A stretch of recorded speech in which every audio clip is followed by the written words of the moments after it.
പെരുമ്പിലാവ് അൻസാർ സ്കൂളിന് മുന്നിലെ ബസ് കാത്തിരിപ്പ് കേന്ദ്രം ഹൈക്കോടതി വിധിക്ക് പുല്ലുവില. പെയിന്റിംഗ് ജോലികൾ ഉൾപ്പെടെ ആരംഭിച്ച് വീണ്ടും അധികൃതർ. തൃശൂർ കുറ്റിപ്പുറം സംസ്ഥാനപാത നവീകരണത്തിന്റെ ഭാഗമായി പെരുമ്പിലാവ് അൻസാർ സ്കൂളിന് മുന്നിൽ പണി ആരംഭിച്ചിരുന്ന ബസ് കാത്തിരിപ്പ് കേന്ദ്രത്തിന്റെ നിർമ്മാണ ജോലികൾ അൻസാർ സ്കൂൾ അധികൃതരുടെ പരാതിയെ തുടർന്ന് മാസങ്ങൾക്ക് മുമ്പ് കോടതി ഉത്തരവിലൂടെ നിർത്തിവച്ചിരുന്നു. എന്നാൽ കഴിഞ്ഞ ദിവസം വിധിയെ വകവയ്ക്കാതെ KSTP റോഡ് അധികൃതർ കാത്തിരിപ്പ് കേന്ദ്രത്തിന്റെ പെയിന്റിംഗ് ജോലികൾ ഉൾപ്പെടെ ആരംഭിക്കുകയായിരുന്നു. നേരത്തെ ചുമരുകളുടെ നിർമ്മാണം പൂർത്തിയായിരുന്നുവെങ്കിലും മുൻവശത്തെ 2 തൂണുകൾ നിർമ്മാണത്തിലെ അപാകത മൂലം പൊളിഞ്ഞു വീണിരുന്നു. പൊളിഞ്ഞു വീണ തൂണുകൾ നിർമ്മിക്കാതെയാണ് ഇപ്പോൾ പെയിന്റിംഗ് ജോലികൾ ആരംഭിച്ചിട്ടുള്ളത്.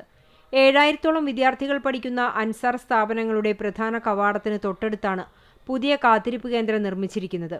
ഇത് സ്കൂൾ ക്യാമ്പസിൽ നിന്നും പുറത്തേക്ക് വരുന്ന വാഹനങ്ങൾക്ക് ഹൈവേയുടെ വലതുഭാഗത്തെ കാഴ്ച പൂർണ്ണമായി മറയ്ക്കുക വഴി അപകടങ്ങൾക്ക് സാധ്യതയുണ്ടെന്നാണ് സ്കൂളിന്റെ പരാതി.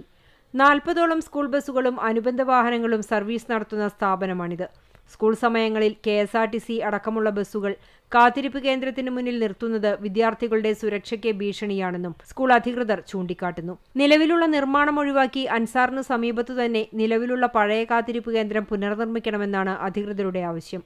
റോഡ് വികസനത്തിന്റെ ഭാഗമായി റോഡിൽ പുതുതായി ശാസ്ത്രീയമായി അടയാളപ്പെടുത്തിയിട്ടുള്ള ബസ്സുകളുടെ സ്റ്റോപ്പ് ലൈനും കാൽനടയാത്രക്കാർക്കുള്ള സീബ്ര ലൈനും പുതുതായി നിർമ്മിച്ചിരിക്കുന്ന ബസ് സ്റ്റോപ്പിന് മുന്നിലാണ്. ഇത് കൂടുതൽ അപകടങ്ങൾക്ക് വഴിയൊരുക്കുമെന്നും അതിനാൽ ബസ് കാത്തിരിപ്പ് കേന്ദ്രം മാറ്റി സ്ഥാപിക്കണമെന്നുമാണ് സ്കൂളിന്റെ ആവശ്യം.